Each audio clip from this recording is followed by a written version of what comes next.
Hey everyone, welcome to the d.MBA podcast. We will share business confidence for designers. If you're watching us now on YouTube, you may see that this looks a bit different. So the setup is a bit different. Franz is in nature, I am in nature, because we are trying out a new format. It's called Designers in Nature Talking Business. So Creative. yes, so it's our take on having difficult conversations in beautiful setup. Talking about business maybe in a little bit different setup, which may change also the way we talk about it. So let's see how it goes. So this is a pilot episode. What we will do is today Franz is our guest, and in future it's gonna be hopefully somebody else. Oh, come on. No, hopefully it was not meant as like not you, but just like we will get somebody to say yes to this format. I get it. If you can hear a wind in my microphone, that's because I'm well in nature. And just today, when we decided to do this pilot, the gods decided that we will have a thunderstorm probably in a half an hour or so. So forgive me for this, but that's the beauty of this format, right? Yep, it is. Cool. So the way this will work is that we will cover one business concept that a guest has chosen. They'll kind of share the story, how they learn about this, and the importance of this concept. And that's it. It's going to be like a shorter format, and let's give it a try. But first Cool. things first, Franz, where are you at? I am actually outside of my apartment complex. So I just recently moved to Salzburg, which means that I walk out of the door and I see this, which is pretty neat. Nice. So I just walk 3 minutes back. I hope it's not going to rain. It has started raining like half an hour ago. Now it looks good. I think we're going to get through. That's a very wonderful setup or like environment to live in. It is. Working from home and having this like nice setup for taking walks. I guess it's a Yeah, nice balance. sure. Nature very close. And where's that high hill that you are climbing every afternoon? Not every afternoon, but where is it? Should be somewhere here. Okay, Can you see nice. it? Yeah. I think you see it. Are Okay. you at some kind of playground or? Yeah, that's the playground of the apartment building. Ah, nice. Okay, amazing. Cool. Then what's the business concept you've chosen to share with us today? I have chosen the value chain actually. Pretty basic, but it was an enlightenment for me when I really understood how I can use it. So basically how you can use it for finding problems worth solving or finding target groups to design for or innovate for. And yeah, the reason why I wanted to share it because it was my first big realization after being released to the wild, if you want it like this.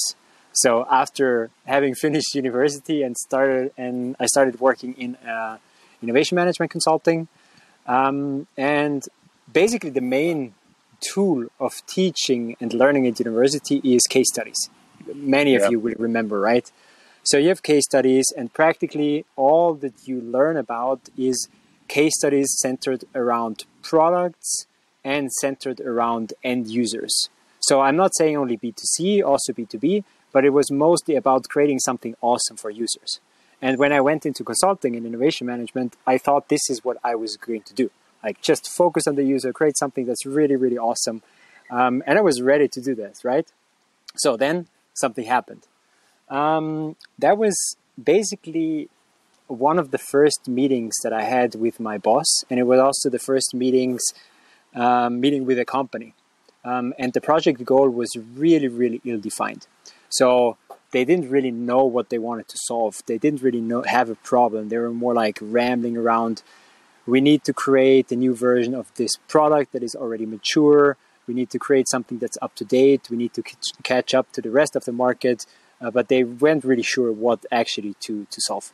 So my boss asked them, who, I don't know what exactly, but something around who should we focus on, like who should we design for, what problem should we solve, whose problem should Yeah. we solve. And they looked back asking, I mean, what do you mean? The user is the customer, right? And that was a moment where my boss just got started, right? So he turned around, he went to the flip chart, and he started drawing a value chain. So he started drawing like the steps from raw material sourcing, semi-finished product production. So this was a hardware company, right? So producing semi-finished products, producing the product, then wholesale, then maybe some installing of stuff, and then the end user.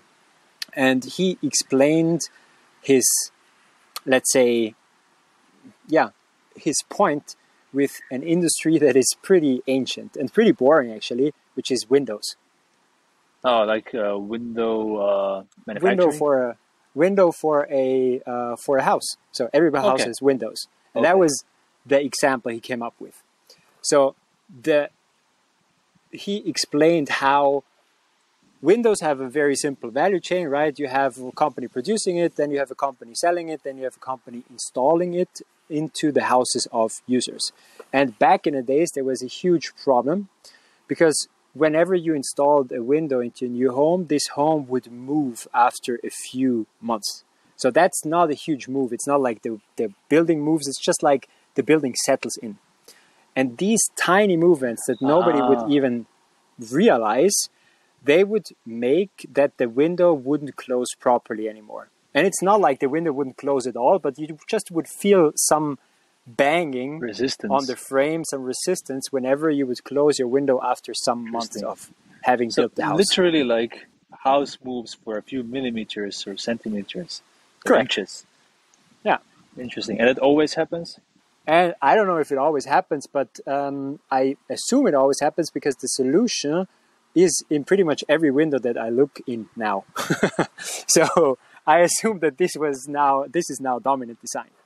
So that's something that obviously the user is annoyed about, but the real problem here is with the company installing the windows, because a routine was that users would call them saying, hey, my window doesn't close again. Or even if this company is smart, they would already tell their users, hey, after 6 months, we'll come again and we'll readjust the windows so they would close again. So don't worry, that's just something that happens.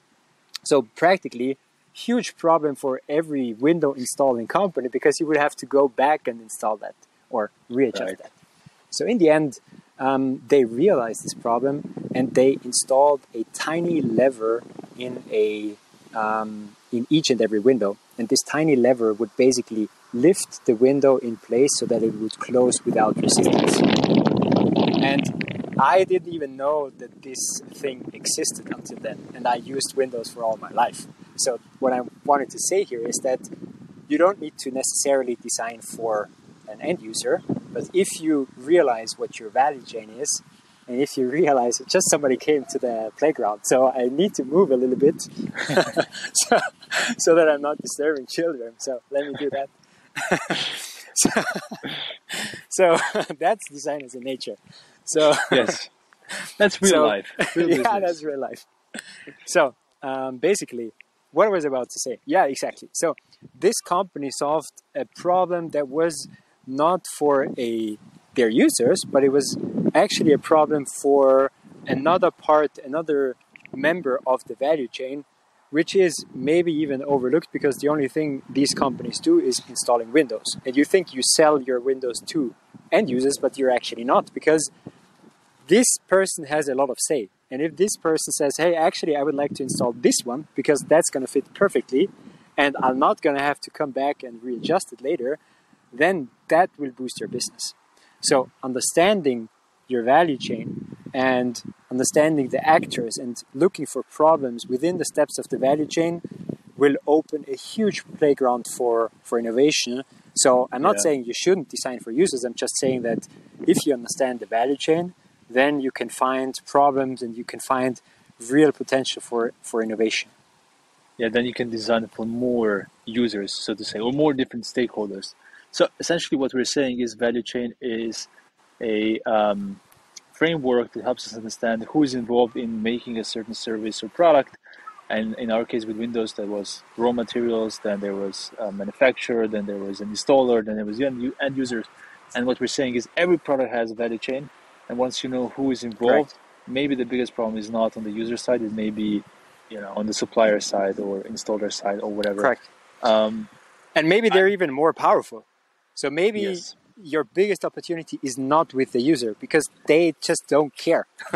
So there are so many windows and they all look the same and they're maybe cheap or maybe they're expensive. Yeah. But if That's a there good is a point. huge problem within the value chain and you basically crack that, then you will have other people in the value chain selling and pushing your product.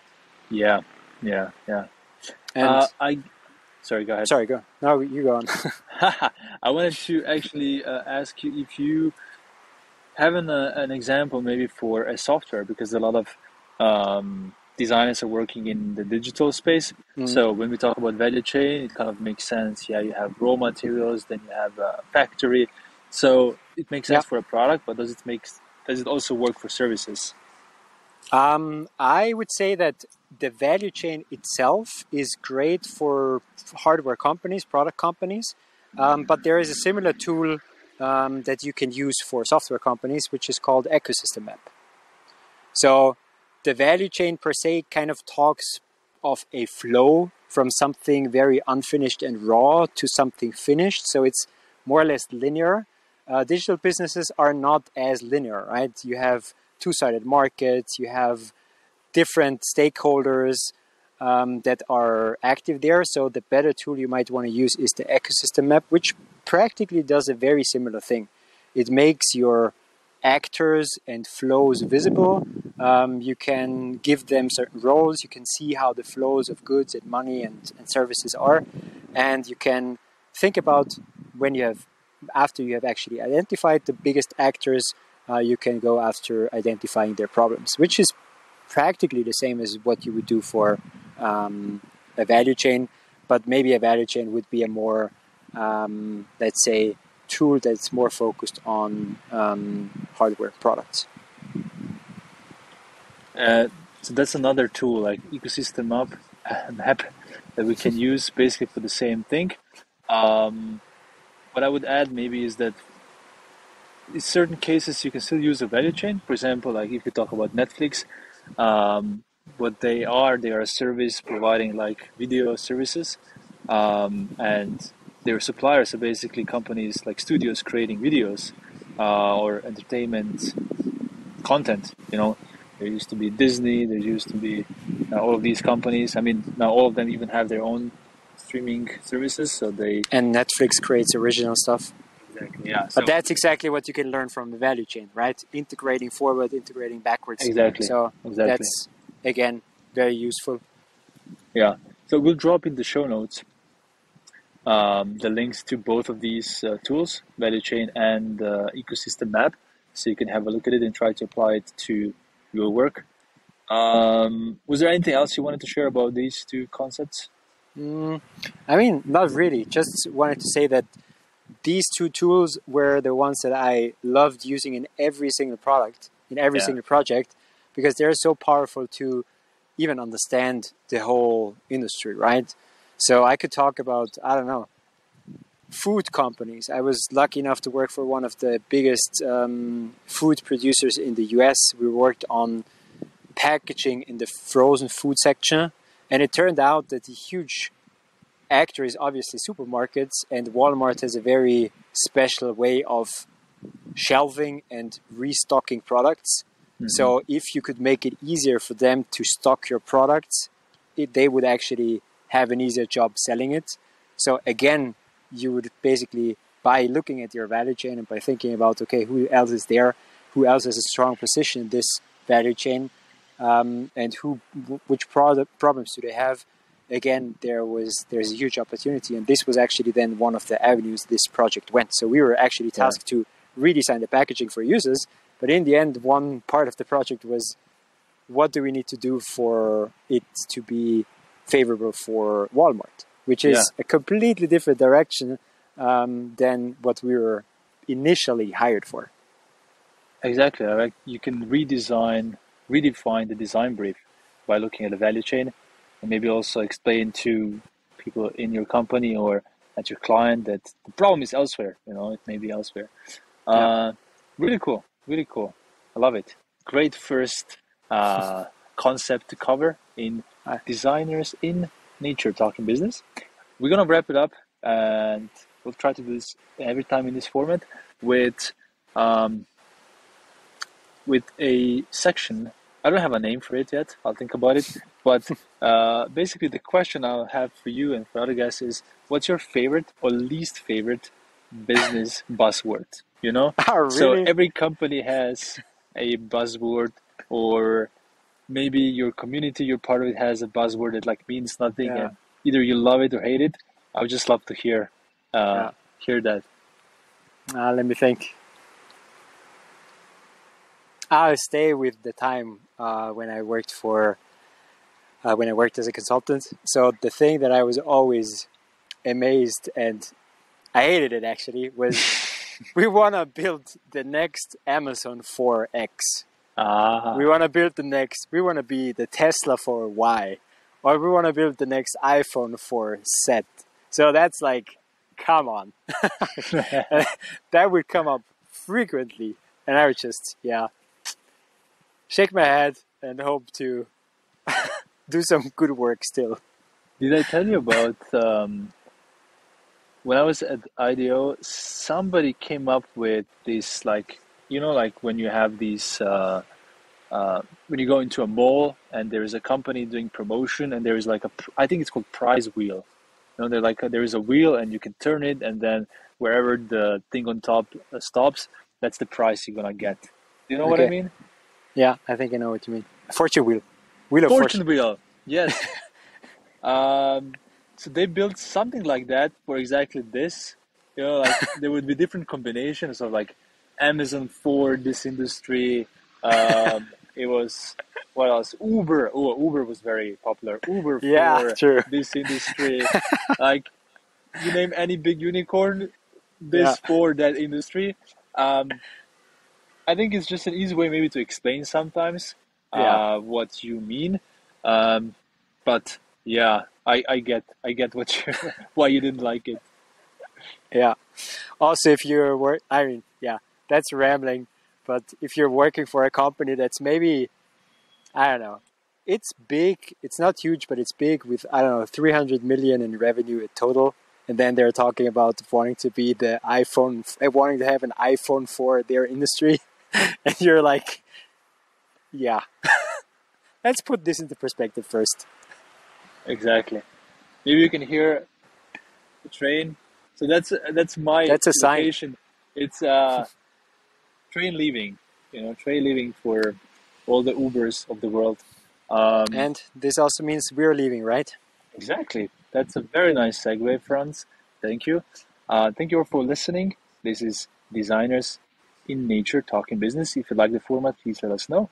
Maybe just, I don't know, reply whenever you're listening to this. Maybe send us an email at hello@d.MBA. I would love to know. I think we would love to know if this is interesting format. And if you found this interesting, maybe you also find interesting our mini MBA, which is like a short email course. So over 7 days, you receive 7 emails teaching you one business concept. So to sign up for this, head over to d.mba/mini-MBA. Thanks, Franz, for taking the time. And thanks everyone for listening. Bye-bye. Bye.